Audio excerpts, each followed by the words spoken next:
Good morning, colleagues. Can I have your attention? Because we need to start with our program. I'll just request the ushers that for people who are coming in now, please usher them to the front because we would like to have those seats occupied as well. We need to start so that we don't chase time throughout the day. Thank you for coming. It is a good day. This is, as you know me, I'll probably start by saying this is the day that the Lord has made. So siqala lapho, and then we can go on to the rest. I would like to welcome you, colleagues. It's my singular honor to welcome the VC. Thank you for taking time to come and be with us this morning.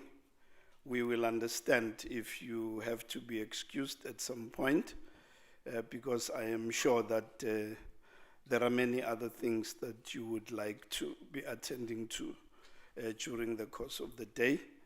But if you choose to stay with us, it will be a bigger honor for us to have you around. So siyawamukela, and we hope that you will add value to being present with us, and we will appreciate your insights as well. And let me also thank colleagues at MUT who are with us today. I welcome you and I appreciate your presence. Let me welcome guests from other universities. I will be mentioning the universities by name once I have the list and the numbers of people who are here. I've been told during the week that there's one particular university that sent about 11 delegates, and we appreciate that. But I've also seen one institution that is very frequent on our program, and I want to appreciate you as well, and that institution is Stadio. I was saying they come across frequently, and I was saying, wow, I need to say a special welcome to you as well, colleagues. Thank you for coming. I want to thank Professor Diana Laurillard and Dr. Vukile Mgijima, who are our keynote speakers today for different sessions on the program. I do need to say that Professor Laurillard, unfortunately, colleagues, couldn't make it to come here because I do need to tell you so that you are able to trust me that I'm not making this up. I'm sure she's listening if she's already connected. She reported that her husband was admitted to ICU this week when she was just about to travel to South Africa. And so life does happen, ladies and gentlemen, and there are things we don't have control over, even if we would like to. So we had a meeting with her last night just to go over a few things, and we did express our collective sympathy for what she's going through, and wish that she navigates this challenging moment with grace. And she was very thankful for that. And I hope that she did agree to do a live session with us this morning, and she will also participate in the session after lunch, which is a panel discussion. She also offered, if things do go well, to come to our August Focus Conference, which is a bigger event for us, as you will know. But those are things that we can deal with and see if they are possible. So, siyabonga kakhulu. Is the slide ready, the one that you wanted me to go through? There is a slide my colleagues, my team, asked me to reflect on and just say something about Dr. Mbanjwa. Dr. Mbanjwa was a regular in our events, and the last time I interacted with him was at our VC Excellence Awards last year, and he got an award. Was a young man, vibrant, and always in our presence. He loved every event that we hosted, be it a workshop, be it a seminar, be it a writing for publication workshop. He was everywhere. And he was also registered for this event, and he had submitted an abstract for this event today. But unfortunately, life happened, and he passed away. And so we want to just take a moment of silence for a few seconds to acknowledge Dr. Mbanjwa. He was young, he had a PhD, just got it. And I do need to, I was telling my colleagues that the guy really liked me. I mean, he, everywhere where we were, he was just everywhere. And he learned so much. And he was a prolific publisher as well, just by being in the space that we were giving in the center. So he was really, really a good person and a good soul to be around. Let's just observe a moment of silence in his honor.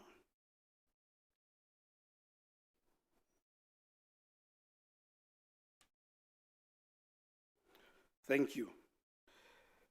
Colleagues, I just want to say thank you for joining us here in Durban on what I hope will be a crisp, energized Thursday. I know some of you drove through traffic this morning, and some are possibly still driving through traffic coming here.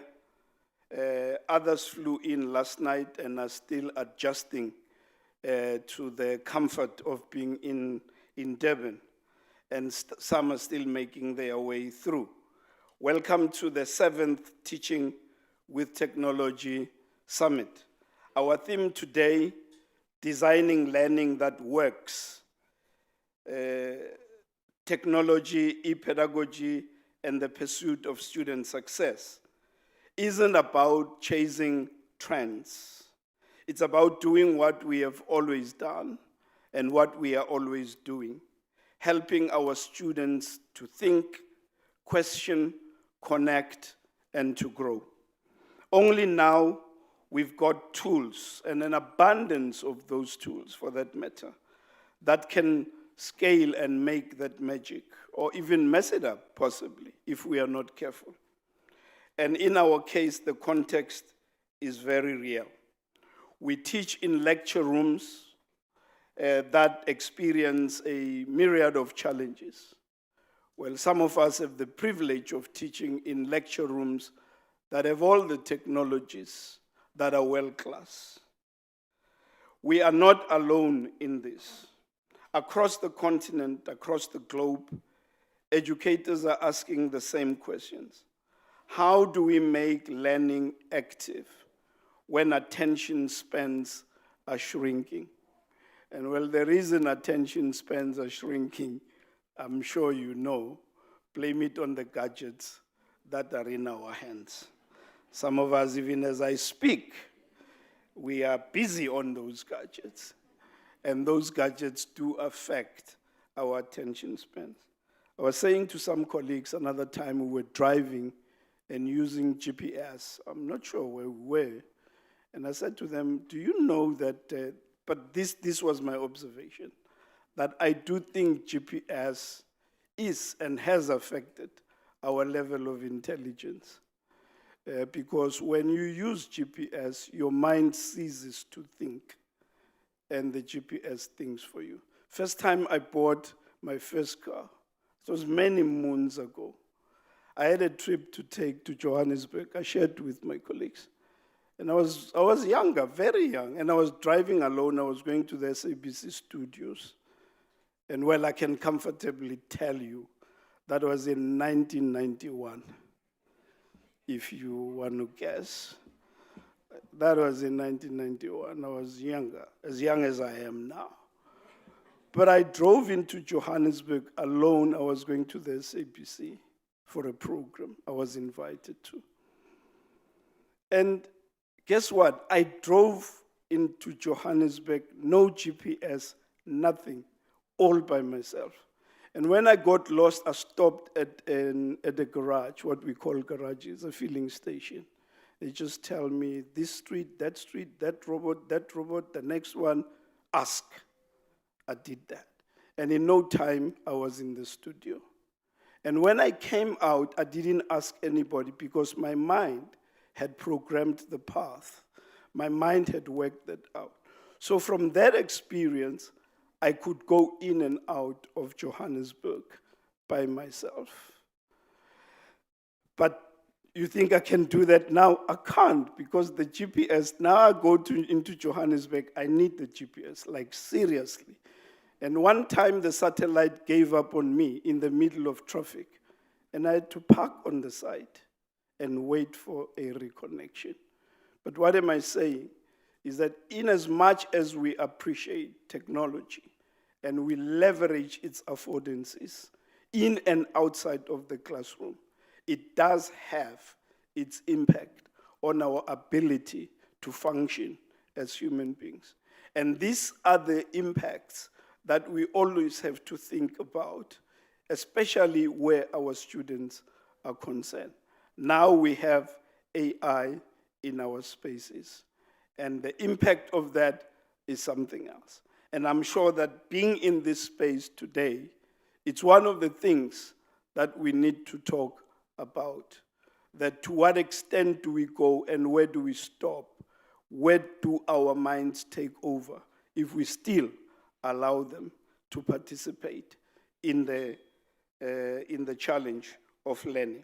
I guess that's why we are here, ladies and gentlemen, to share what works, what fails, and what might just change everything.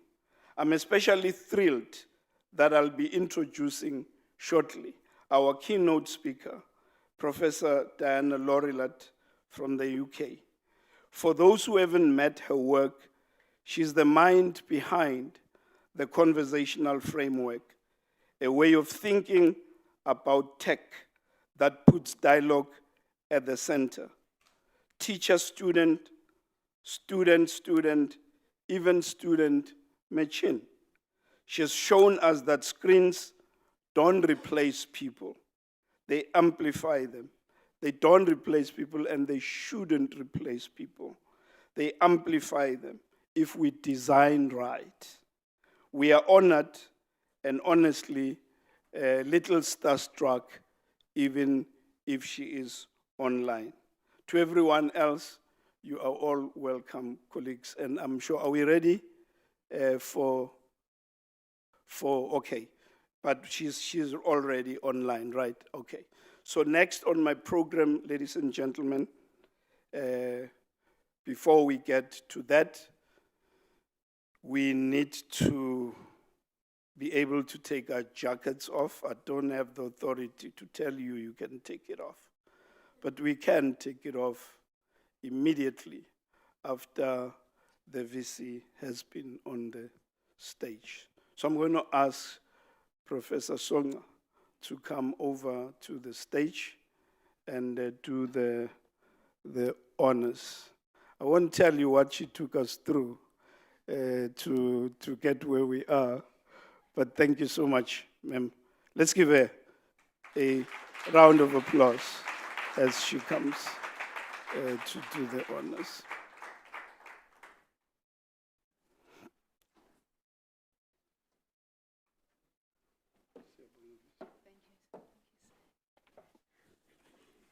Sanibonani.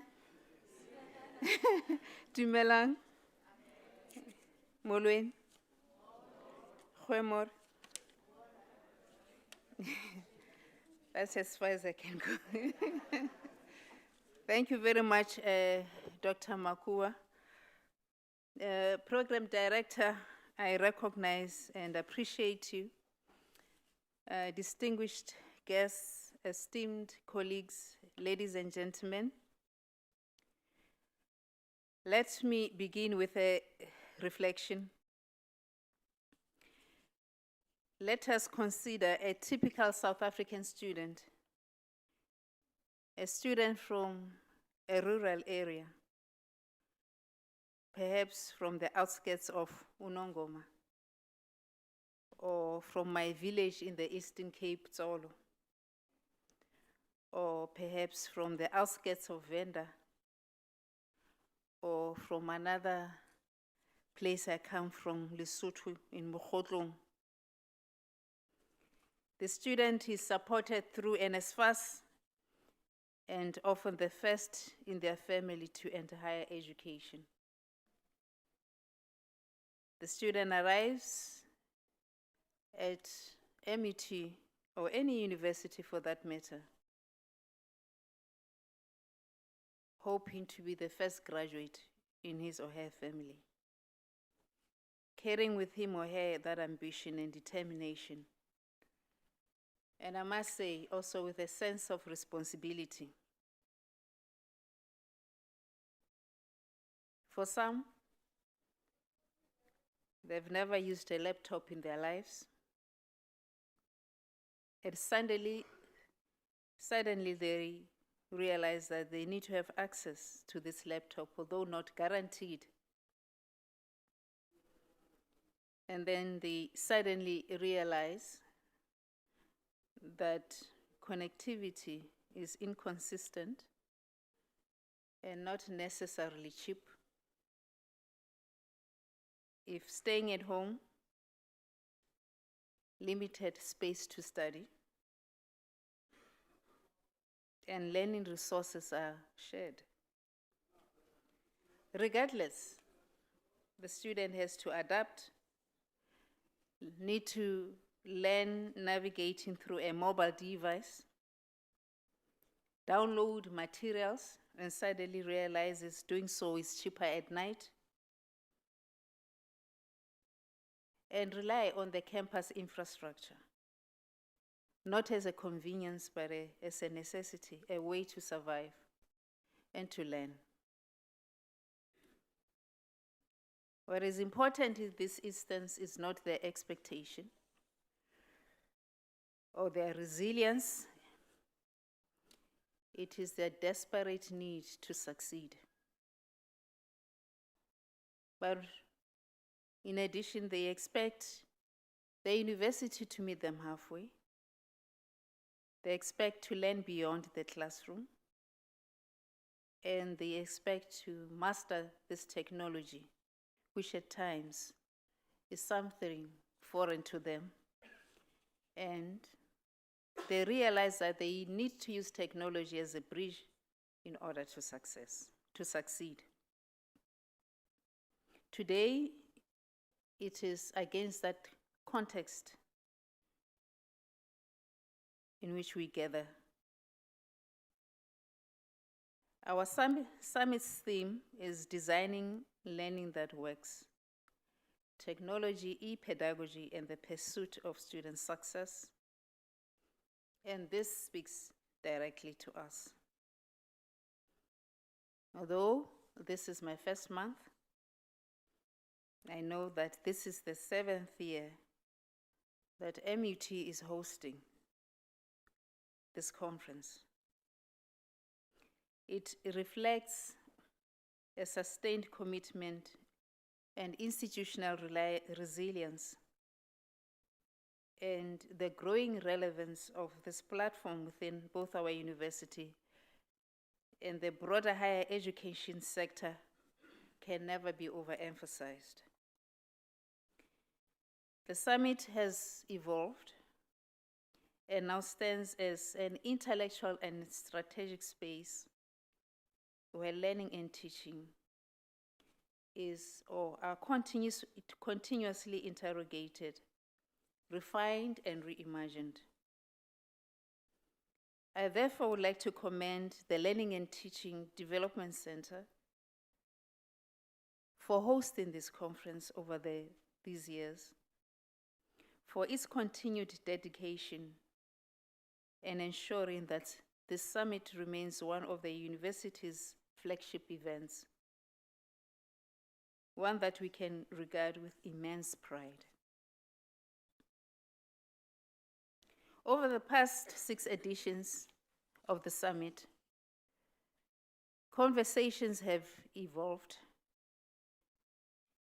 and the summit or the space has provided different practitioners to reflect and to engage and to be aware of developments. For us as MUT, we have taken the notion that we should move beyond engagements,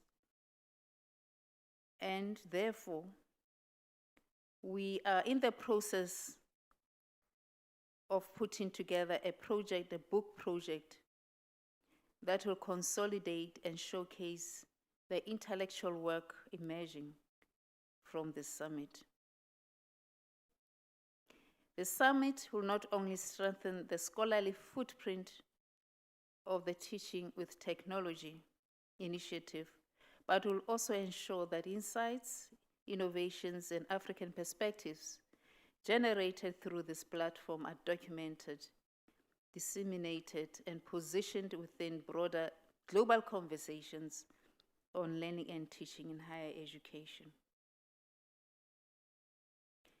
However, colleagues, the true value of the summit lies not only in its intellectual outputs, but in its tangible institutional impact. At Mangosuthu University of Technology, we have been deliberate in ensuring that conversations about learning and teaching translate into measurable improvements in student experience and success. This is reflected in our institutional trajectory. Student engagement on Blackboard has reached approximately 97.5% across our student population, which exceeds 14,000. This reflects a shift in how learning and teaching are experienced, where digital platforms are increasingly central to academic engagement. And one of the things that we want to do is to ensure that these conversations also happen in fora where students are present, so that they can begin to understand and appreciate the impact of technology, and especially AI, in our teaching and learning, and the responsible use of AI, and the ethical underpinnings also of using AI in our teaching and learning. Complementing this is our continued investment in infrastructure at MUT. Over 80 lecture venues are now equipped with core audiovisual technologies, with ongoing rollout of interactive systems and lectures capture capabilities. These developments signal a coordinated institutional shift towards digitally enabled and learning teaching. Of particular importance, this work is firmly aligned to the university's Ignite 2030 strategy, which we launched 2 weeks ago, and which positions learning and teaching excellence, digital transformation, student success, and innovation is at the center of our institutional agenda. The Teaching with Technology Summit serves as both a catalyst and a consolidating platform within this vision. We are particularly honored to host Professor Emeritus Diana Laurillard, whose work has fundamentally shaped how we understand the relationship between pedagogy and technology. Her presence at this summit is not incidental. It is instructive. It signals the level at which we must engage and calls us to move beyond tools towards theory-informed practice and evidence-based innovation. Beyond our institution, we are pleased to welcome delegates from more than 10 universities. This level of participation reflects a shared recognition that the challenges we face in higher education are collective and that meaningful progress requires collaboration.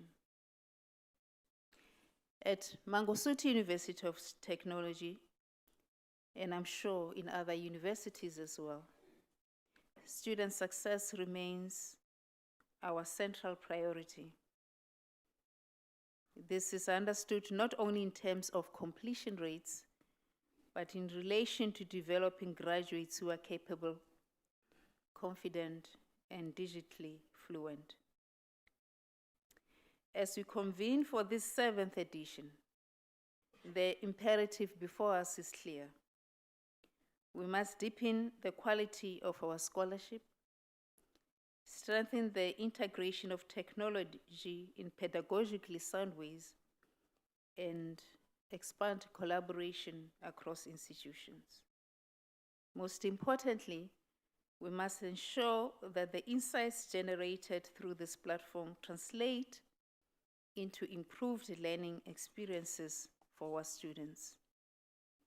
In closing, allow me to draw from the words of Nelson Mandela, who reminded us that, and I quote, "Education is the most powerful weapon which you can use to change the world," and I close quote.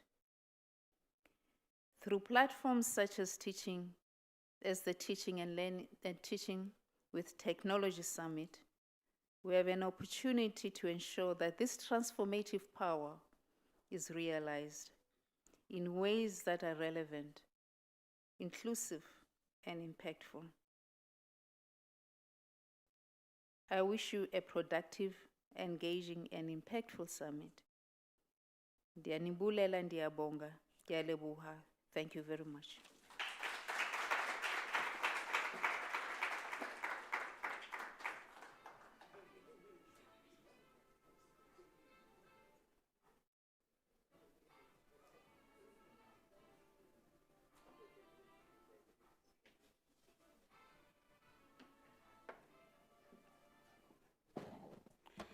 Siyabonga, Visi.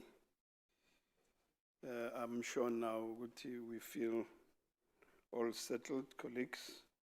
I'll be introducing our keynote speaker, Diana Laurillard. I'm sure she's ready. Oh, yeah. Good morning, Diane. We welcome you.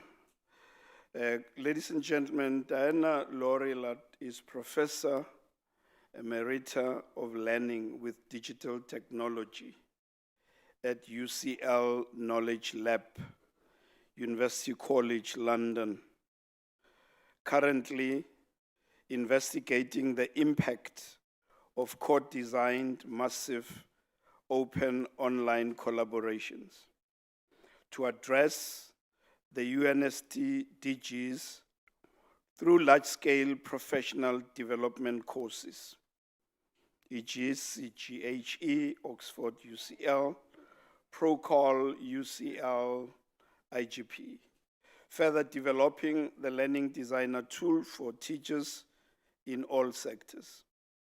Formerly, Diana was head of e-learning strategy unit, Department for Education and Skills, developing the UK's first cross-sector strategy, harnessing technology, transforming learning and children's services, Pro-Vice Chancellor, Learning Technology and Teaching, Open University, 1995 to 2002. Other positions, Thinker in Residence, Royal Flemish Academy of Sciences and Arts, Brussels, Vice Chair, Chair, President of the Association for Learning Technology, Governing Board of UNESCO Institute for IT in Education, Moscow, Visiting Committee on IT, Harvard University.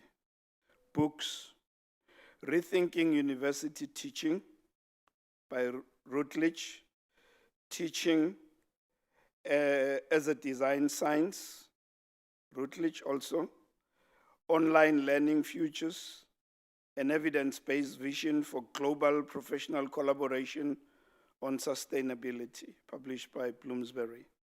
Recent awards, 2025.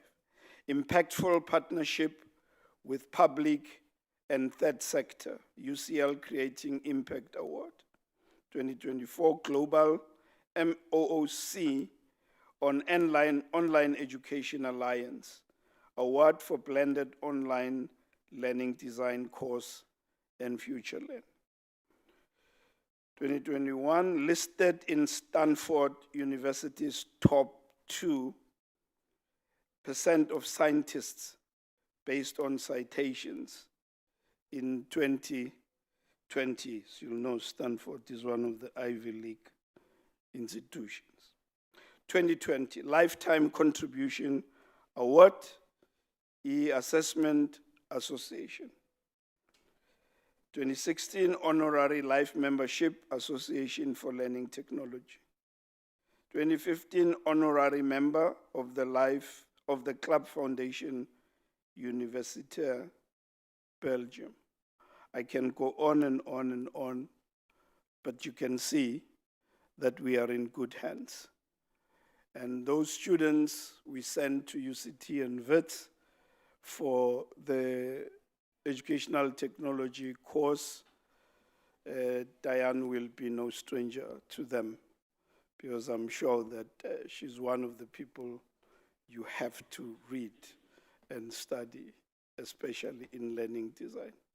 So colleagues, let's put our hands together as I give over to Professor Diane Laurillard.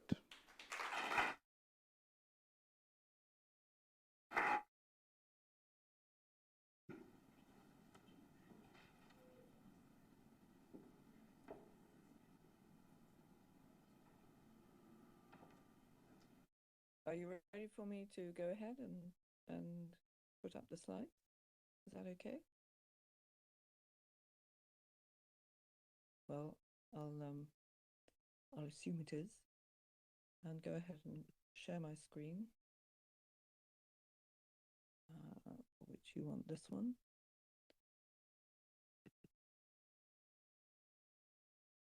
And now what I'm hoping is that you can see the full screen as the full slide. Can you just tell me if you can see that? No, we can't see. Or if you're seeing the presented view? As far as I can tell on this little screen at the side, it looks as though you're seeing the full screen. So I will proceed and begin by thanking you very much for your kind words and your understanding of the position that I'm in. I very much regret that I can't be with you. You'll understand why, but you've been so kind about this, and I'm truly hopeful that I might be able to meet with many of you in any case in your conference in August. So my heartfelt thanks for your understanding for this. Now, you have a very interesting conference theme, Designing Learning That Works, Technology, E-Pedagogy, and the Pursuit of Student Success. And the title of my talk combines that idea with the sub-theme of inclusive design, that is, designing for the success of all students. So my talk then is about designing high-quality learning success for all students. Well, if we're going to talk about high-quality learning, we have to understand what we mean by that. So I begin there, drawing on the history of the research on how students learn. And then we're here to discuss and explore how to optimize our use of digital technology. What different kinds of role can it play in education? And then we must be practical. So how do we turn this nice analysis into everyday practice for teachers and students? And of course, we will have to talk now about AI, so I will suggest ways it can help rather than hinder both teachers and students. And finally, I want to talk about us, the teaching community across the world, because we are now tasked with having to work out how best to use digital technologies and also avoid its worst effects. So that's the outline of my talk. We begin with what counts as high quality learning. Well, some years ago, I developed the conversational framework, which I gather some of you may be familiar with, and this was to help teachers with designing, teaching, and learning. The framework is a simple summary of the main theories about student learning and represents the teaching learning process as basically a series of exchanges between a learner and a teacher and a learner and their peers, and at these two levels of concepts and practices. So it's trying to describe what it takes to learn in the context of education. So as educators, we can use the framework to create and test the pedagogic value of the new digital methods we're now using in any context. So this works across all sectors of education. And I've put these references in the notes pages, and you will have access to these slides, I hope, from the conference website. So the framework shows how each of 6 learning types is a distinctive way for the teacher to promote those recurring cycles of concept and skill development. First, through acquisition, where the student is reading or watching a presentation or listening to the teacher, and that helps them to change and develop their own concepts. Then there's learning through inquiry, where the learner drives the investigation of ideas and concepts themselves with feedback from the teacher or the teacher's concepts expressed in a book or maybe from a website and so on. And this is importantly different from learning through acquisition because now the students are driving that work and their own ideas about what they need to read and how and what it means to them. Then there's learning through practice, where the interaction with a learning environment, which is set up by the teacher, helps students to exercise both their concepts and skills. They get feedback from the learning environment itself, and they're able to link that with their understanding from the teaching. Then there's discussion with peers, or debating and exploring ideas, giving feedback to each other, constant cycle there. And then collaboration is more complex because here they are using their own practice, sharing that, and also discussing what they think. And finally, production, learning through production, is where the students are reflecting on what they've learned, reflecting on all the things that they've generated themselves, and using that to produce something for the teacher to assess and provide feedback. So you can see how each of these cycles of learning opportunities reflect the work of some of the main writers on learning theory. Some of these I hope you'll be familiar with, but this whole framework is really a distillation of what all of those years. Sorry? Are you asking me to do something? No, okay, I'll proceed. Yes, so this is a distillation of all that work on the essence of what it takes to learn, what the teaching and learning process consists in. Okay, so we can represent the wide range of methods we use in conventional teaching and learning. Teachers have always been familiar with using presentations and reading, using the library for inquiry, using labs and exercises for learning through practice, using discussion groups, using projects and group projects for collaboration, and writing a report or an essay or whatever to show what's been learned. So that's what teachers have always been doing. And as teachers, we try to use those different types of learning to encourage that student generation of their concepts and practices and the relation between them.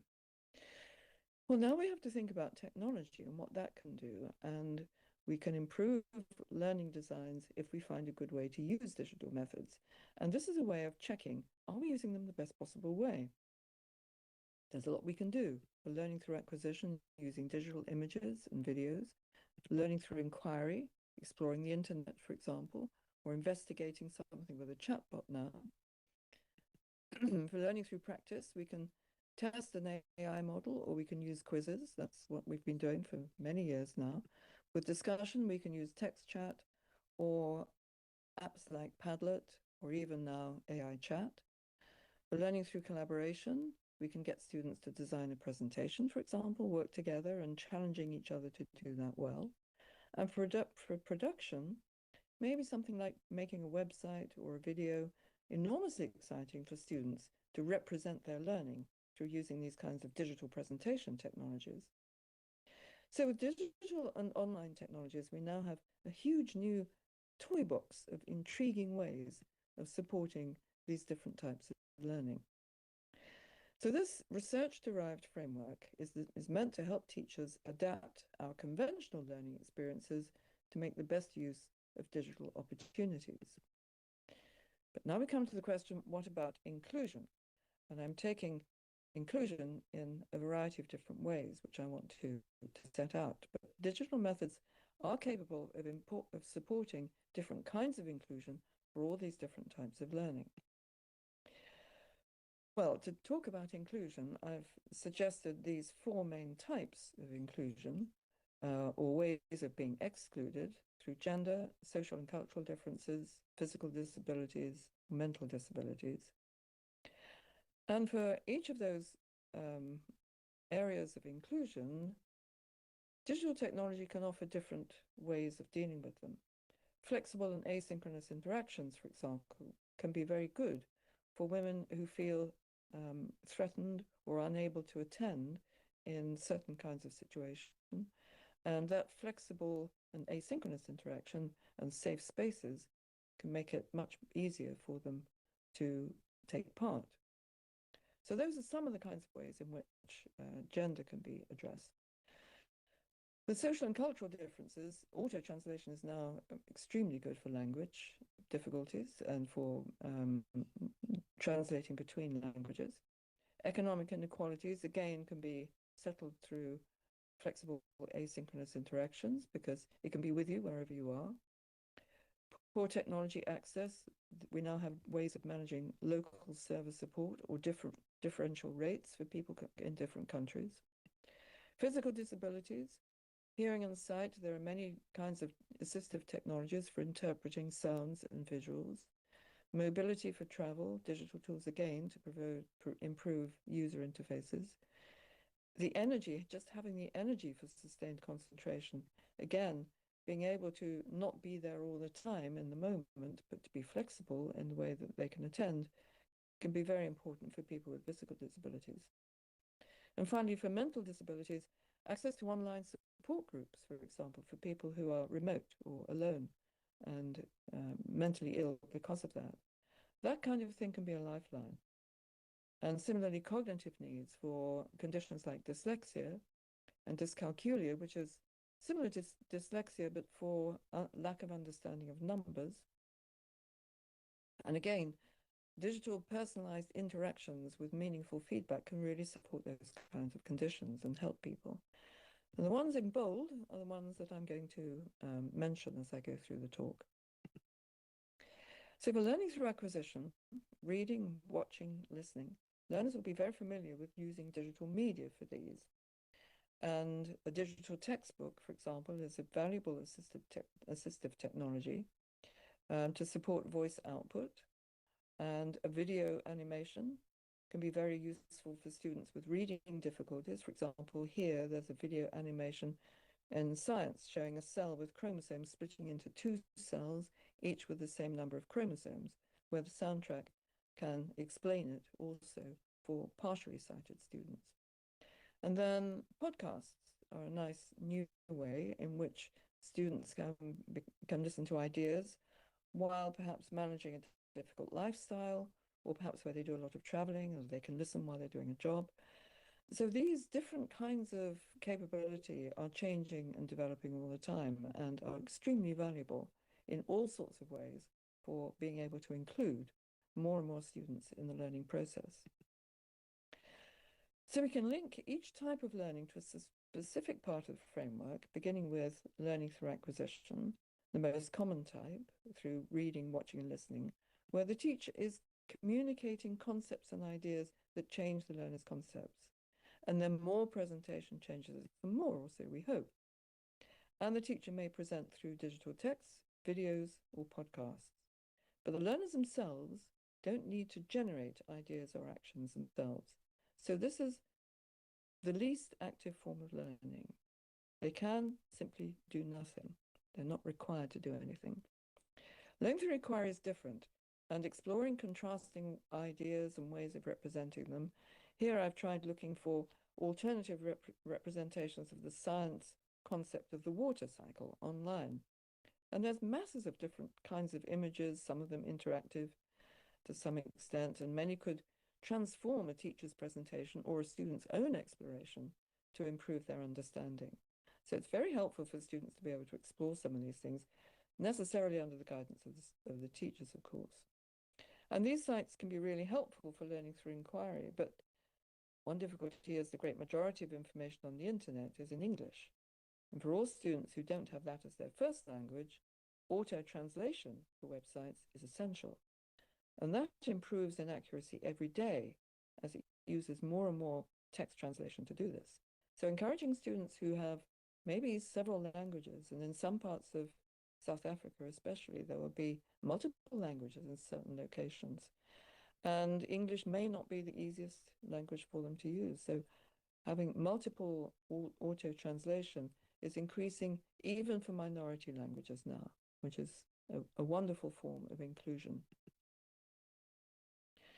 So that's one example of this site using just Google Translate as a way of doing that. Then for learning through inquiry or investigation, that's different, where the learner is exploring questions for themselves and from what they find, generating ideas for what to look for next. And so those continued iterations require more conceptual activity by the learner than simply learning through acquisition. They are engaged in generating the questions and finding the answers, whether the teacher, from the teacher in themselves, or the teacher's concepts as represented in a book or on a website. And the more of these cycles there are, the more opportunities the learner has to change and develop their ideas. That's what we're trying to do. And then looking at learning through discussion, the teacher may ask questions of the class, but normally only one or two students can answer a teacher's question. But with a Menti site like this, everyone can be asked to contribute. Every single student in the class can post their own answer to the question, which are then displayed for all to see. The teacher could go through commenting on some of the ideas, and the students themselves can look through them all later on. And again, for students who are disabled, this form of flexible and especially asynchronous interaction, where you're in there not just within the class but after as well, can be so important because it allows them to read and contribute in their own time and at their own pace. And the same iterations happen with learning through discussion. And here, the social construction of ideas helps learners develop their concept. They have to generate questions, and they have to receive feedback from their peers and then respond with answers to their questions. And again, these iterations engage them in the process of developing their own concepts further.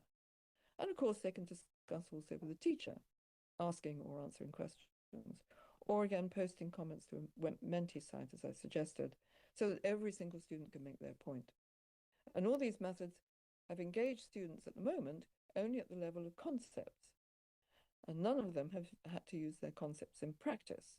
At the most, they've only discussed them. So now we look at one of the most important uses of digital methods, which is for learning through practice.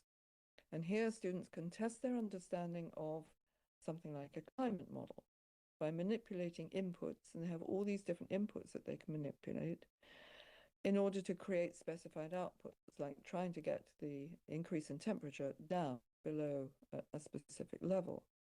And they can see for themselves whether they've got the right answer to this. They don't have to be told. That's meaningful feedback. It's how we learn about the world from day one. So it's a very natural form of learning.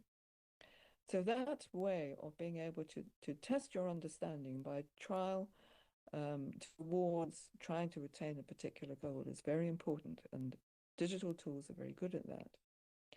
And then here's another basic example at the other end of the education spectrum of how a game works to help students with dyscalculia. Now, this is a neurodiverse condition, a bit like dyslexia, where people and adults as well who have dyscalculia don't understand that numbers are made up of other numbers.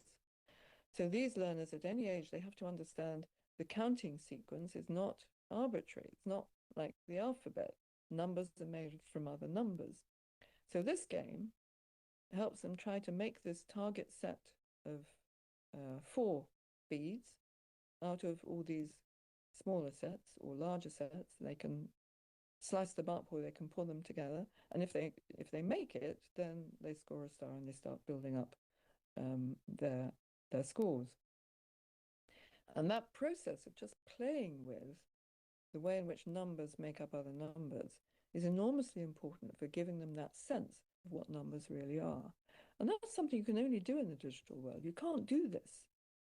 Things don't change color when they come together in the real world, but in the digital world they do. So there are many ways in which we can do things differently to really support that intellectual process. So for learning through practice, the learner is using the learning environment which is set up by the teacher, such as an energy simulation.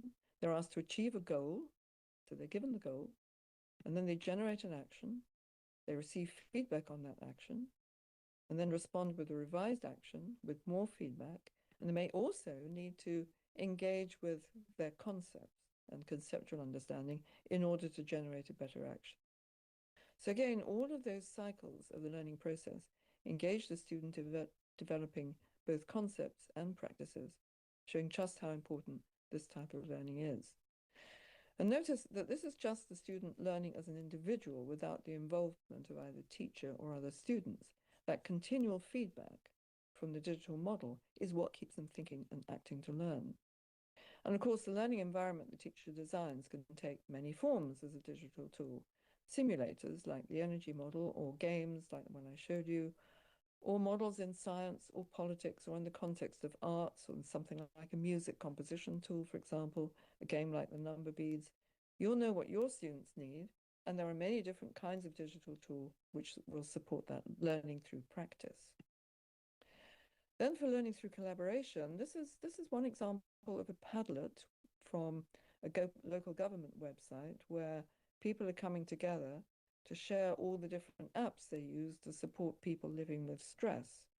So collaborative learning is where you're coming together as a group of students, in this case the students are teachers or professionals, and sharing their ideas and debating with each other how to make it better. So learning through collaboration is where each learner is learning through practice by using a learning environment, such as a Padlet wall where they share ideas for, let's say, dealing with stress, for example, and then work on it together, discussing the best solutions, sharing their practice, and so linking the concepts and practice together, for example, in online discussions. And again, this type of learning, as in learning through practice, helps them to develop both concepts and practice. But here, it's enriched by social learning context as well. So collaboration takes them beyond discussion. And in discussion, you can just agree to differ, for example, or just forget about trying to persuade your colleague. But in collaboration, you're supposed to be negotiating an agreed output from your practice or an agreed critique. So it's more engaging than discussion alone or than practice alone. They have feedback both from the practice environment here and from discussion and negotiation with their peers. So it's quite a complex and valuable learning process. Finally, we come to learning through production. For example, when students have to produce something for an assignment, and whatever technologies teachers use for presentation can be used by students too. PowerPoint is a very nice example of this. Here it's being used by a teacher to get students of history to design a sacred building. knowing what they know, using what they know about the key features that they need to include. So the students are then sharing their presentations in class in an online space. And for all the stages of this, assistive technologies can also help students with disabilities in a number of different ways, depending on what their disabilities are. So we can always be looking out for how we can help to include all the students in this process. So for any form of assessment, this is where students reflect on and represent what they've learned, maybe as an essay or perhaps as a PowerPoint presentation, this example for the history students I mentioned, or any form of digital medium to communicate their learning to the teacher. And here they have to connect up concepts and practice and then produce something, or a performance or a presentation to show what they've learned. And that's when they get the teacher feedback to further enhance their understanding and consolidate their learning. Learners always have to produce evidence to demonstrate what they've learned and what they can do. We've always done that with assessments. And if the learner has to produce something for the teacher or for the class, it's motivating. And it's motivating to use digital production tools of this kind to make various kinds of presentation. And that's why we use assessment to persuade students to focus on what they've learned, on their learning process. And it's exciting if they can do something like make a short video, for example, or an animation process to illustrate what they've learned for themselves. And they'll put much more into it than just writing something down. So we can apply all those digital methods to the conversational framework, just as we did by matching conventional methods to learning types. For acquisition, using apps for speech to text and text to speech to help with inclusion. For inquiry learning, exploring the internet using Google Translate. For practice, testing a digital model where the digital environment is giving the students feedback on their actions to help them improve. For discussion, using text chat or Menti at their own pace so they can take their time. For collaboration, sharing ideas on a Padlet wall.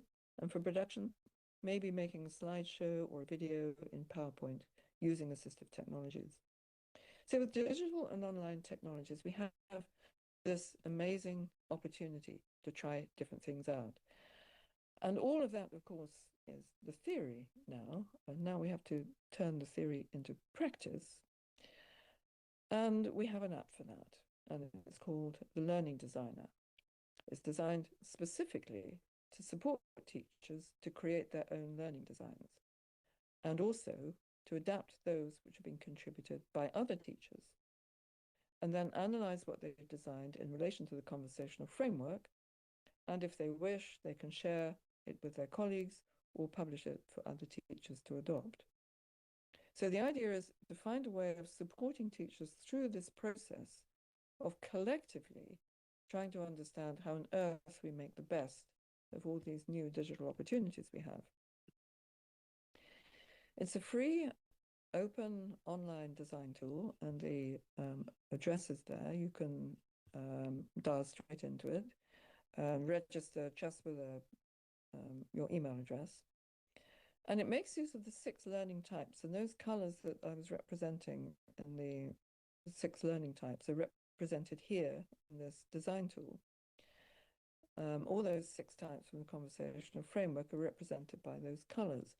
And the idea is to support teachers and educators to design blended and online learning activities. So this is the structural process they use. And I'll just go through how the website works. On the website, you can explore other teachers' designs. So these are all the different kinds of topics and areas. This is one part of the directory. And this is where teachers have left and made public the designs that they've found work with their own students. So it's a little like building on someone else's research, the kind of thing that we do in science and scholarship. And that's how we develop knowledge collaboratively, because, as I said, it's a huge innovative burden that we have to do now in making use of all these different kinds of technologies. So on the browser screen, you can select the learning design you want. You click on one of these, and I'm going to show an example of selecting one about sustainability development.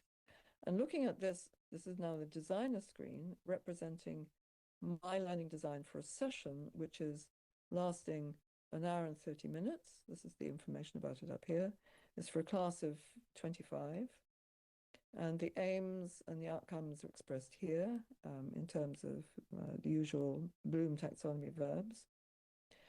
And if I'm looking at that and I think, well, I could use something like this, I could adapt it for my own students, I can, because I can now click on edit.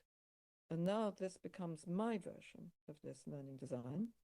And it will be recorded in part of the browser called My Designs.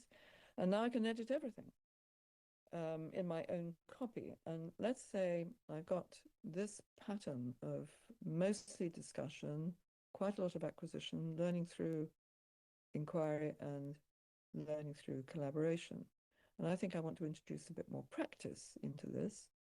So I want to turn this activity down here into, instead of a discussion activity, a practice activity. So I add in a practice activity, and you can see that that's now colored purple, and the pie chart's changed. So as you develop your design, the pie chart is keeping up with representing to you the proportions of the different types of learning activity you're making. I'll just show you the detail of the design here. So we can say there are two main activities, one at home and one in class, about reducing our effect on carbon emissions. And notice that each learning activity has its own descriptors. So this is about watching a video. It lasts for 7 minutes. It's something you do on your own. The teacher is not present. You're doing it online. And this is a calendar icon which is not clicked. Whereas when we're in class, the teacher is there, not online, and they are working synchronously together. So it's a way of being able to say exactly how your pedagogy is working. And after this 7-minute video, they then go on to do their own inquiry and analysis, and then they watch, they read the teacher's workshop guidance, and then they go through the practice, then they come to class and so on. So it's a nice way of representing the detail of your pedagogy, which you then test, and you can see if it works with your students, and then maybe you'd like to publish it. But we can also go back and check on the pie chart the extent to which we've made a difference. So this is comparing the before and after effects of adding in the practice activity. So this is the analysis it provides for you. It also provides this analysis of the proportion of time you're face-to-face or online. And that hasn't changed. And the whole class, group, or individual activity has changed because I've increased the amount of learning through practice that they're doing on their own at home. Now, there are no rules about what these charts should look like. It's entirely the teacher's choice. And they may think that this was perfectly fine because later in the week we're going to do something in practice and so on. There's nothing that says you have to do it one way or the other, but it's an opportunity for the teacher to reflect on the kind of learning experience they're creating. It's all done from the student's point of view. And even when the teacher is presenting in this, for example, they're watching, the student activity is to watch the teacher's presentation about plastics and make notes on the questions that they want to ask, for example. So it's forcing the teacher to think about how is the student spending their time, even when I'm not with them and they're working at home. And this diagram shows all the different kinds of things you can do, and it's there in the guide to the learning designer, which is one of the resources which you'll have access to, I hope, on the conference website. So you can use that diagram to remind you all the different sorts of things you can do in the learning designer.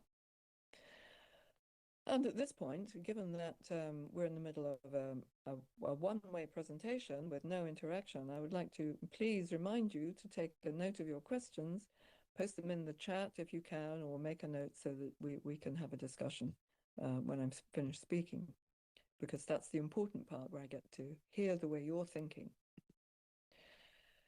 Then we have to talk about AI, and is there a role for AI in helping teachers and learners? So we begin with, what can it do for a teacher? Can it act as a good teaching assistant? Well, we could, for example, just talking about the way we use the learning designer, we could use AI to help the teacher in several ways to adapt the learning design for a similar game. So this is an example of how number beads is used in class, for example. And maybe I want to use that pedagogic idea for a different type of game. But this is all about the pedagogy. And it's interesting when you look at a learning design, there's not very much description of the topic. The topic is there in the content of what they're doing in the presentation or the video website.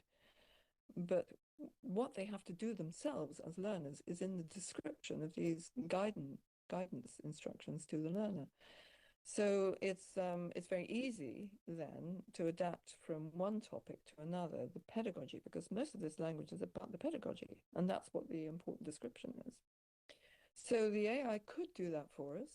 It could convert the design to implement it in an online learning environment, because this is a blended session and it takes out all the classroom stuff and turns it into something online. Or it could suggest how to build in more social learning into a design, for example. So using an AI for that sort of thing to support your own learning design process might be one of the ways ahead. And then thinking about roles for the way in which AI could help students. Now, this is an example for guiding the student in how to use the AI as a peer learner. If we look at the detail of this, again, this will be available to you as one of the resources for this talk. And the essence of it is to get the student to do a task, like summarize an executive summary in 100 words for a particular audience, and then prompt the AI to do the same thing, and then compare the two summaries and see where they think their own is better or where the AI is better, and then prompt the AI to do the same. And so they then have to decide what's the final version to submit to the teacher, but they also submit not just their own final version, but submit the whole chat that they've done with the AI tool. And then the teacher has the opportunity to see how these students are using the AI tool as a partner. And they can all learn together. If they share their reflections on what that process was like, then both teachers and students begin to learn together how best to use the AI. So that's one example of the way in which we might use the learning designers, share our ideas on what we're doing. Otherwise, suppose we were to simply replace the peer learner with an AI chatbot. Then what does the learning process look like? Well, the teacher is no longer there because they have not provided any concepts, and they haven't set up a learning environment. So they're just receiving whatever the student produces. And learning through discussion isn't there because this is not a peer. This is more like an interchange with a teacher, with a very knowledgeable other, where they're learning through acquisition or inquiry. So they're not really learning through discussion in quite the same way. It's not like discussing something with someone like you. So the exchange takes on the very different form of learning through inquiry and acquisition. So there's no practice. And because there's no practice, there's no collaboration through practice. So there's no learning through practice of any kind, and the learner's practice experience is left completely undisturbed. So the result is that the student only receives ideas, information, and AI outputs, and can only generate questions to the AI and its outputs to the teacher, which is a much reduced kind of learning experience from what we otherwise could have with more interesting types of digital tools. So we do need better learning designs for the use of AI. We must be very careful to make sure that we guide students so that they're not outsourcing their thinking to the AI, which is all too easy to do. So that's why being able to share learning designs through something like the Learning Designer tool is valuable, because then we can see that once, for you, if you've created a learning design you like and you think works well with your students, and then you can share it with other teachers. And you can do that by exporting it either to the code which is not easy to understand. You just send it to someone, they can upload it in the tool, or you can print out everything that you've written into it as a Word document, or you can export it to Moodle or some kind of learning environment. So there's various ways in which you can share it. You can also make it public within the Learning Designer by clicking on it and then placing it in your own public space, so then it becomes findable by other people. Now, the value of this kind of approach is that it turns teachers into teaching designers, more like a community, a whole community of teachers as learning designers. And that's how we begin to create a community, a global community of teachers as learning designers. We've got to have some means of being able to share together. So how do we do that? Well, one of the ways in which we're trying to make it go global is by using MOOC platforms, which are global platforms. Massive open online courses are there to work with countries across the whole world. But they're only there, in a sense, for people who are already professional learners, not so good for students, but professionals can learn together. And the way that we make this a more like a global collaboration is we have something we call co-MOOCs, which are co-designed, massive, open online collaborations. And that means we develop case studies with members of the target audience. Then we use the online course to articulate research findings and create activities for people to engage with it. And then there's discussion and contribution from the professional participants, who are all very knowledgeable and can share their solutions and ideas. And sometimes they share that through using something like the Learning Designer tool, so that we can do community knowledge building together. And it's a little like the way that we work in research. Because in research, we never work in isolation, but we do in teaching. And when we have so much to learn and discover in the context of teaching and learning and use of digital technologies, we surely have to be working as a collaborative professional community. So that's the point of these kinds of co-MOOCs. And we begin the process by co-designing with representatives of the intended participants. So this was where we were looking, developing a co-MOOC on teaching in challenging circumstances and contexts. And the Thai-Myanmar border is challenging because there's a lot of migrant communities there. There are multiple languages. There are people working in the context of conflict. And so by working with those people in that situation, we can design a course for how to deal with that kind of situation, which is of value to teachers across the world who have those kinds of difficulties to work with. And because it's a co-design process, they feel that they have the mutual respect of both sides, both us as the researchers and them as the participants in this co-creation process, which can be very important for making it authentic. And here's a quote from one of the teacher trainers on the Thai-Myanmar border. This is not only a one-way learning process. By participating in the process, we also learn, and at the same time, UCL also, and other organizations also learn from us as well. And that's absolutely right. We're all learning from each other. We don't know what those teachers need, but they do, and we can work together on developing that course. What does a co-MOOC offer? Well, it does video case studies from research and co-design for local solutions, working with local people who've already found a solution which is of value to other teachers. We can represent that. Then during the course, they can be in discussions with online peers about effectiveness, and this is one on perioperative medicine, for example, so they discuss together what they've experienced in the clinics. On sustainable energy, you can have professionals exchanging ideas across the world on what's the best way to use solar panels and how do you introduce them to a community and so on. With research practice, you can discuss particular ways of doing something like organizing an interview and discuss the ways in which you can support people in doing community-based research, citizen scientists and so on. So there's all kinds of things you can do there. And if you think in terms of your own practice and where you've done something which would be of value to other teachers in similar circumstances across the world. This is a very good, simple way of doing it. So producing a massive open online collaboration on FutureLearn, this is an example of one, the course on blended and online learning design, which talks about all these kinds of things. So you could log into that. It's free for 3 weeks, and you can study through those 3 weeks. All these courses only run for very short amounts of time. I mean, it would be a 3-week course of about 4 hours a week, usually, is what we're creating, because teachers and professionals don't have any more time than that. So this is one of the ways in which these kinds of large-scale online courses for lecturers and teachers, in this case, can help to build innovative teaching communities.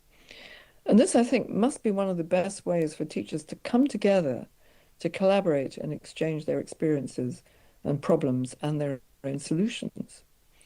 This is what the beginning of one activity looks like. One of the exercises is a peer review exercise. So they're using the learning designer, and this bit, they're contributing a design, reviewing another participant's designs according to a rubric, and then reflecting on the feedback they get and from doing the review themselves. And it's a nice way of, oops, sorry, who did that?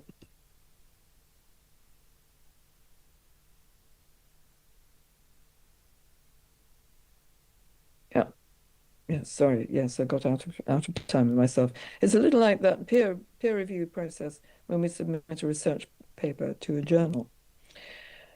And the reach can be considerable. We're getting several thousands, sometimes tens of thousands of people across the world joining these things in different kinds of areas for community-based research, for sustainable energy, for changing practice to meet students' aspirations. That's in part of the BOLD course. This is part of the BOLD course as well. Transforming education now being used in many different migrant communities across the world. So you can reach a lot of people this way and publicize your own research and teaching. And this is how knowledge building works. In this case, teachers are sharing their peer reviews, then revise their design after doing the peer review, then submit it for the educator to assess. And we go through a rubric to decide if this is good enough or give some feedback until they get to be able to say this is good enough to be published on the Learning Designer site. And so again, it's a little like the process of doing peer review in research. And that's how we build music and learning design knowledge together. We won't do it through journal publication because teachers don't have time to do that. The best way to do it is through this kind of approach with a specialist tool to enable teachers to express how they teach, what works, and how to share it and improve it and adapt to each one to their own situation. So to summarize then, what counts as high quality learning? Well, the theory of what it takes to learn, the conversational framework, is meant to help with understanding what it takes to learn and therefore how we optimize that for students. The role of digital technology is to include all learners in learning effectively through active learning. And one of the most important things here is to recognize that whatever we do for learners with different kinds of exclusion or different kinds of learning ability or different kinds of disability, physical disability, which prevents them from learning, whatever we do for them is going to be of value to all mainstream learners. It was something I discovered when I was working at the Open University, and we had about 800 students who were blind and partially sighted. So we used to read out all the teaching texts, record them, so that they could be listened to, and those students were able to pass degree exams. But all the other students used those audio recordings as well, because it was useful while they were driving to work. They would listen to their teaching text. And that was the first lesson in how inclusivity benefits everybody. That's its power. Turning this analysis into practice, using the learning designer to design for every learner's point of view, understanding the good roles for AI, assisting both teachers and learners. And I think we can do that through AI, but we need to share and explore and work together. And that means becoming a community of teachers as designers to collaborate on building new digital pedagogies for learning success. And my final message then is, for good quality digital innovation, trust the teachers. We must make these things together because teachers know best what is good for their students. And we can't leave that to corporate tech to tell us how to teach. That must be done by us. So I very much look forward to your comments on this and discussion so that we can decide how to move forward together. Thank you.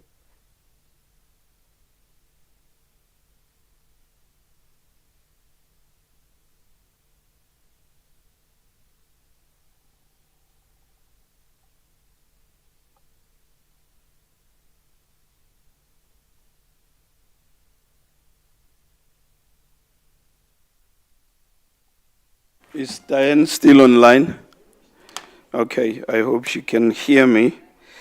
Colleagues, I'm just going to take 1, 2, 3 comments or questions.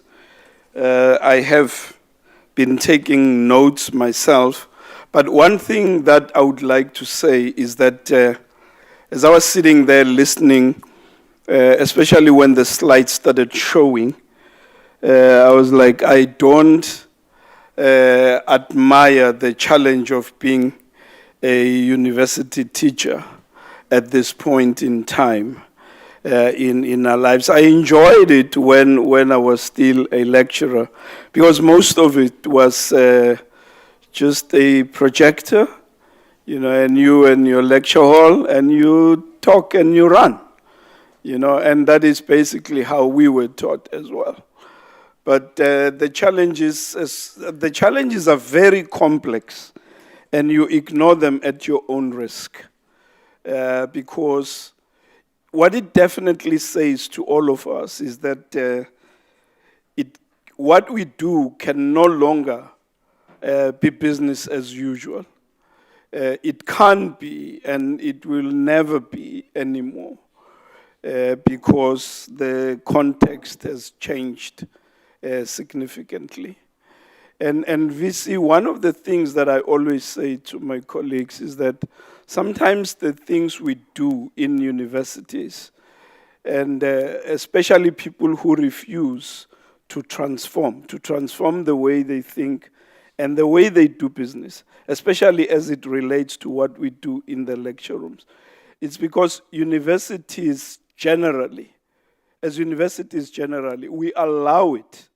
We allow it not deliberately, but we're not challenging the fact that we insist that people who teach in our institutions must have a certain level of competence as far as what the classroom requires currently.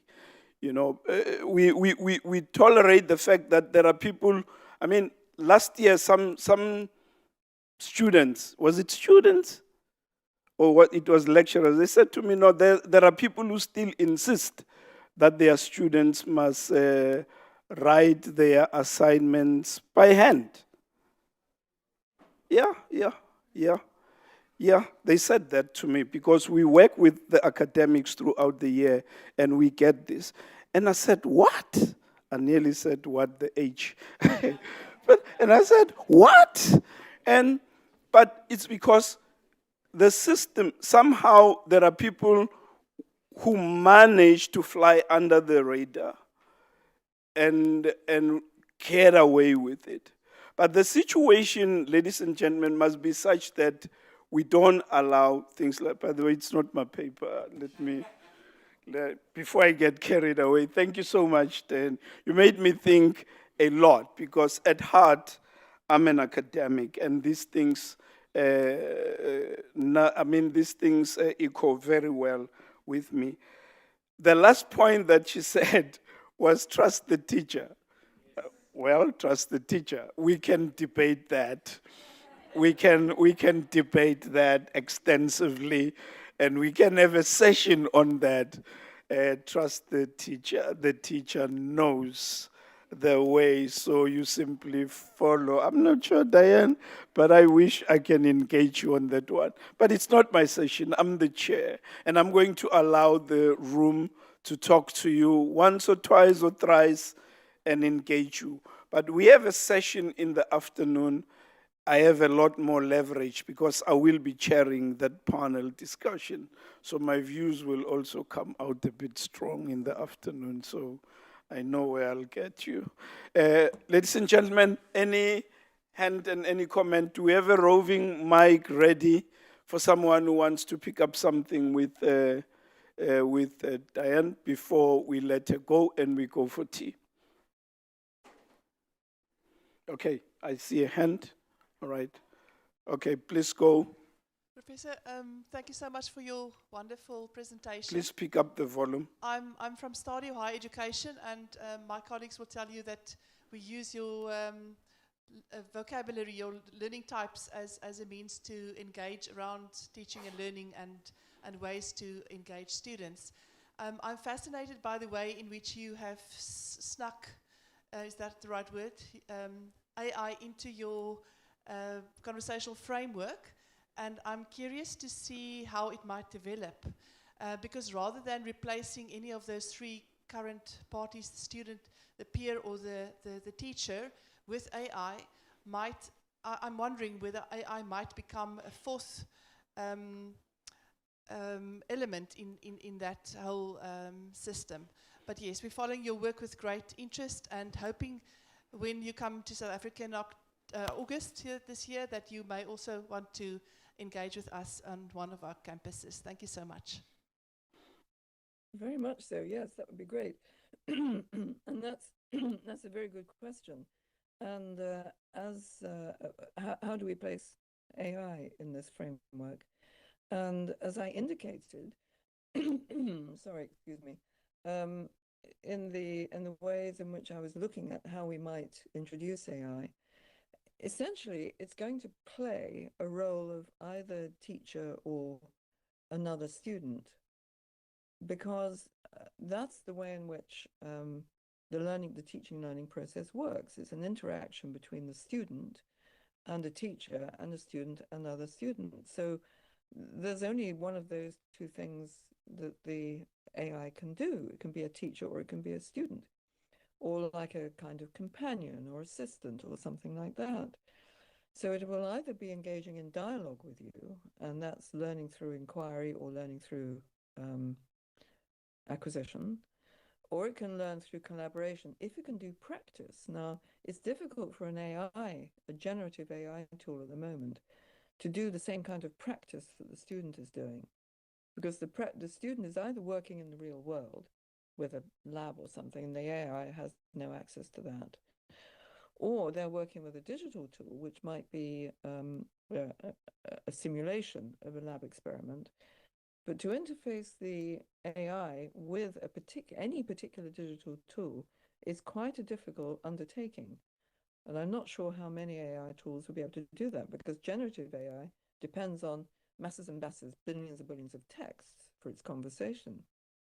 But for it to experience what a particular simulated lab interaction is like is a very different thing. So a generative AI cannot do that. So at the moment, I think it has a limited role as being in conversation of some kind with a student.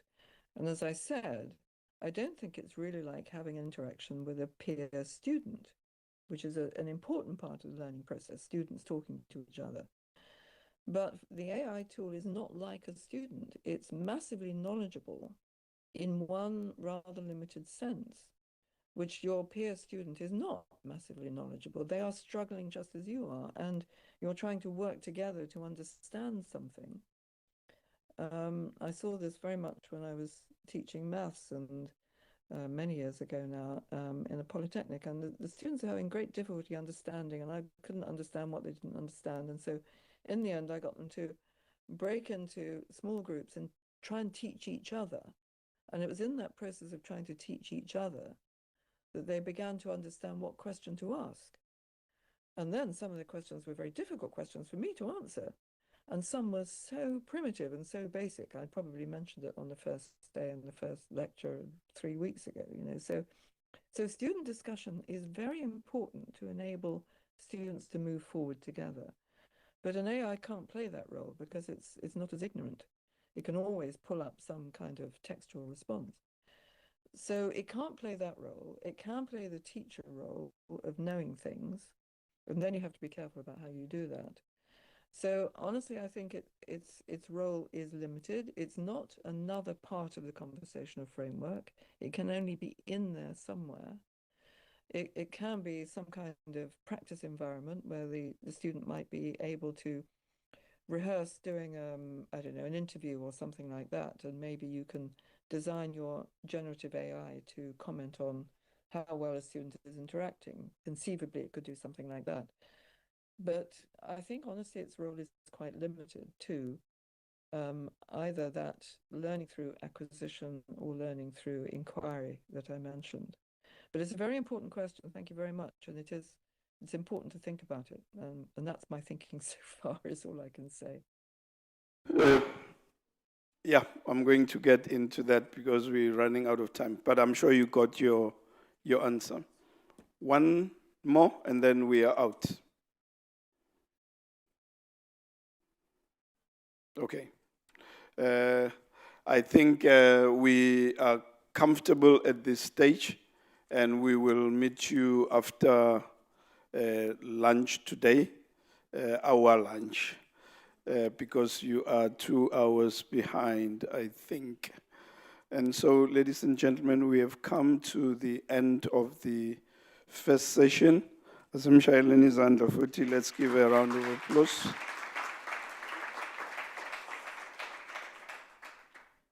Thank you so much, colleagues. I'm officially ending this first part of the program. Let's go for tea. Other announcements. Where's Mr. Nyon? It's parallel sessions after this. Okay, there'll be parallel sessions. You have a program. The program will indicate where you are headed immediately hereafter. Thank you, ladies and gentlemen. Enjoy your day further.